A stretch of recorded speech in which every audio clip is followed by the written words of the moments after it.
i7 ગુજરાતનો અવાજ। નમસ્કાર દર્શક મિત્રો, i7 ન્યૂઝ ગુજરાતીની સાથે હું છું આપની સાથે પાયલ બામભણિયા। તો જોઈએ આજના મહત્વના સમાચાર।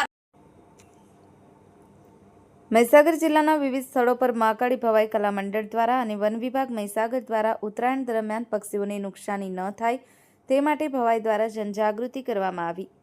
પ્રાપ્ત માહિતી અનુસાર મહાકાળી ભવાઈ કલા મંડળ અને શ્રી દીપેશ્વરી ભવાઈ કલા મંડળ દ્વારા વન વિભાગ દ્વારા બકોર ઇનકે દોશી હાઈસ્કૂલમાં અને લુણાવાડા બસ સ્ટેશન ખાતે કરુણા અભિયાન અંતર્ગત નાટક કાર્યક્રમનું આયોજન કરવામાં આવ્યું, જેમાં ઉત્તરાયણ દરમિયાન પતંગ ચગાવતી વખતે પક્ષીઓનું ધ્યાન રાખવું ખૂબ જરૂરી છે અને પોતાના બાળકોનું ધ્યાન રાખવું જરૂરી છે, કારણ કે પતંગ પકડવા જતા બાળકો કોઈકની ગાડી સાથે ટકરાઈ જાય અને કાં તો પોતાના બાળકનો જીવ કોઈ ખોઈ બેસે અને છત ઉપર અથવા ધાબા ઉપર પતંગ ચગાવતી વખતે પતંગમાં ધ્યાન રહે અને નીચે પણ પડી જવાય।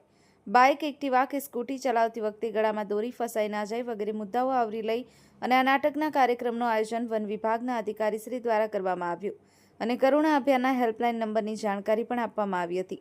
આ મહાકાળી કલા મંડળના સંચાલક શ્રી લાલજીભાઈ બારોટ અને મૂળજીભાઈ બારોટ દ્વારા પોતાના કલાકાર મિત્રો સાથે રહી સૌને મંત્રમુગ્ધ કરી દીધા હતા। Bureau report i7 news Gujarati, Mahisagar.